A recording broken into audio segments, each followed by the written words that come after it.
Yo, what's going on, y'all? It's Cone, and the Philadelphia 76ers are the biggest disaster in the entire NBA right now. I cannot believe how poorly this season has gone. It has truly been a year from hell for Philadelphia to begin the NBA season. And last night, it reached a low point. They lost the Miami Heat, where they're up by nearly 20 points in the second quarter. They had Embiid, they had Paul George. They were looking kind of good, more like the Sixers we were hoping to see coming to the season, or at least I was. And then the third quarter, they completely collapsed and ultimately lose by double digits to a Heat team that has been floundering themselves so far this season.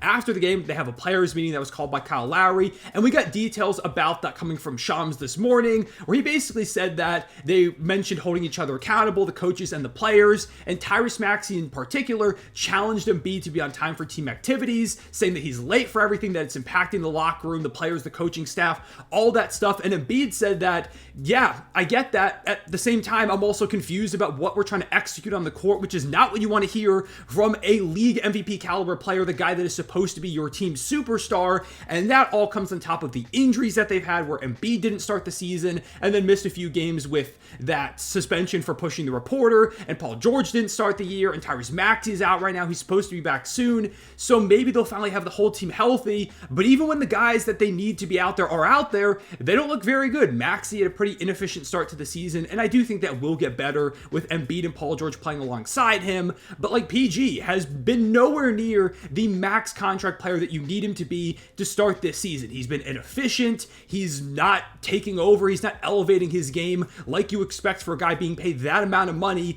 even when he's missing some of his star teammates. That's typically the moment that you need that guy to step up. He hasn't done that. And then Joel Embiid to begin the year, and he's coming off an injury, something that was really lingering, and he was dealing with an illness last night going up against the Heat, so I'm trying not to be too hard, but he's looked like a shell of his former self to begin the season. He looks gassed out there, he's sluggish, he's not being very aggressive at times. Last night against Miami, he had 0 free throws, which obviously sounds insane for Joel Embiid out of all people, but it's crazier when you hear the fact that that was the first game where he's had no free throws since 2018. It has been 6 years since he had a game without a single attempt at the line, and a lot of that was because he just wasn't trying to force the issue. He was trying to blend in a little bit more. When as an MVP, you're supposed to stand out. For a team that has been floundering, you need your top guy to step up, and Embiid's done that a lot in the past, mainly in the regular season. They're having playoff struggles, but so far he's just not doing that whatsoever, and I believe Embiid will bounce back. I mean, last season, before he got injured, he was averaging over a point per minute, which is an absolutely impossible feat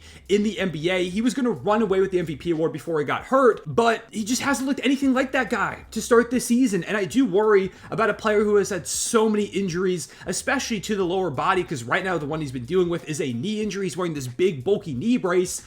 I worry about him breaking down, and if maybe the best of Embiid is past us, I'm going to knock on wood and cross my fingers that's not the case, because when he's healthy, he is one of the most dominant forces we've ever seen at the big man position, but up until this point, he's not looked good at all. And then beyond the stars, there's been a lot of struggles in the new supporting cast as well. Kelly Oubre is still here from last season, but right now he's being hyper inefficient, 40% from the field and 26% from three. Caleb Martin shooting just 32% from the outside and 43% from the field. Andre Drummond has struggled getting more minutes as that top big, and I think he'll be better in the back of big role when Embiid hopefully gets back to his usual self, but he's definitely not stepped up too much so far. Kyle Lowry looks absolutely washed. Eric Gordon has not been good. Not a lot of players have been good for the Sixers on the entire season. Really the only guy that has impressed me this season, I guess two. Gershon Yabusele, I think has been pretty good. He's one of the better role players for the Sixers team, but mainly Jared McCain. And I talked about him a lot in my video yesterday about the most impressive player so far for every team. He was my pick for the Sixers, and he had another great game against the Heat last night, and on the season, 15.2 points per game, 2.5 assists, a couple of rebounds, shooting 40% from deep, 47% from the field. He's been one of the most efficient rookies in the league. He looks like he's a veteran in the way that he moves out there on the court. His basketball IQ is extremely high. They probably have a star in the making in Jared McCain, and that is easily the biggest bright spot of the season so far, even if this year continues to go down the gutter. The fact that they were able to land him outside of the lottery is a massive plus, and they did it with Maxey getting an all-star guard in the second half of the first round. It seems like they did it again, possibly with Jared McCain. So if they can get guys healthy and play more like themselves, and you can run out a lineup of Tyrese Maxey, Jared McCain, it would probably be Paul George, Caleb Martin, and Joel Embiid, that five group there, with Yabusele, Andre Drummond off the the bench. That's a pretty solid top 7. Then you have to hope that Kelly Oubre can be a more positively impactful player in a smaller role for you. Maybe one of Kyle Lowry or Eric Gordon figured out. To be honest, they need a trade of some kind. I don't know how soon it's going to come. They're probably going to try and make this thing work, but they do have ways to maneuver the roster at least a little bit. KJ Martin has a contract that is decently sizable to be traded. You could deal like a Lowry or an Eric Gordon, maybe even Kelly Oubre. Like, you have some expiring deals that can give you enough money to build up towards an impact player to add to that group. And I do believe there is a good team somewhere in here, but it needs to come to fruition fast, because only 8 teams out of the 108 that have ever started season 2-11 have made it to the NBA playoffs, and not a single one has won a playoff series. And the Sixers' goal isn't to win a playoff series, it's to win an NBA Finals. That's why they built this team. They spent that money in the offseason on Paul George. They reshaped the roster. That's why they recently gave Joel Embiid that long extension to say to him, hey, we're building this roster around you. We're going to win a championship with you at the forefront. At the very least, going into the season, the hope was that they would make it to a conference finals, prove that they can at least cover one hurdle, but right now that's looking like an extremely tall task for them to even come close to. Luckily for them, the Eastern Conference is bad to start the season. Right now, despite being 2-11, they're only 4 games back of the 6-seeded Miami Heat and even the 5-seed Atlanta Hawks. So the rest of the East being pretty poor to start the season plays into their benefit.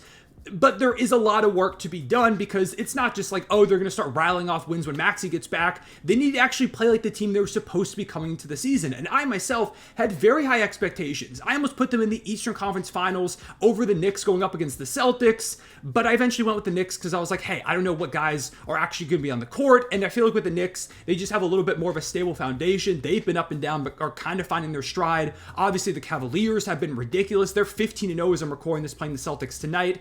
Boston is still very good, so there are hurdles, but I still feel like there is some semblance of a team that can make it to the Eastern Conference Finals if they could put it together. Maybe I'm delusional. Maybe I'm just not seeing the writing on the wall, which is probably there, that it's all coming crumbling down for the Joel Embiid era, but I'm still holding on to at least a little hope. Although it looks so bleak for the Sixers. Worst offense in the league, bottom half defense, net rating is a -9. That's only better than the Wizards and Jazz, who are trying to lose on purpose to get Cooper Flag, which, by the way, while we're on that topic, the Sixers do have their pick top 6 protected, so maybe there's a world where they just are horrible this season and they land one of those top prospects. They flip that guy for a star, or that player comes in, and if they decide to go into a rebuild or something like that, they at least have more cornerstones. Maybe that guy becomes an impact player. I don't know. There are routes to where somehow this horrible Sixers season plays into their favor down the line, but if that pick lands outside the top 6, say they turn it around a little bit, but ultimately don't end up as a playoff team, they're still a lottery squad, it goes to my favorite team, the Oklahoma City Thunder. So this downfall is honestly kind of benefiting the Thunder, but even still, like, I like the Sixers. I know a lot of people don't. I want to see them be successful, be competitive at the very least. It's just not at all been the case. So we'll see where they go from here. Maybe this players meeting is what they needed to turn things around, but 2-11 is just such a disastrous start. And it feels like it happened almost in the blink of an eye. Like, we were all talking about, yo, the Nuggets have started the season poorly, and the Bucks don't look very good, and the Sixers in the background were just being the worst team in the NBA. Maybe we really are seeing the last season of Joel Embiid in Philadelphia, of this team trying to contend, and they pretty quickly pivot to a rebuild this offseason. It would be the most surprising thing in the world if the season continues to go anything like it has so far. We'll have to wait and see, I guess, for the moment. I'd love to hear your thoughts. Like, is there a specific moment where you think the Sixers went wrong? Was it signing Paul George? Was it giving the Embiid the extension? Was it trading James Harden? Like, what was the moment where it all fell apart? Does it go all the way back to when they moved off of Jimmy Butler in favor of Al Horford and Tobias Harris? What was the moment where it all went wrong for the Sixers? Do you still think there is some chance they turn the season around? What would you do if you were the general manager? Would you go into a rebuild?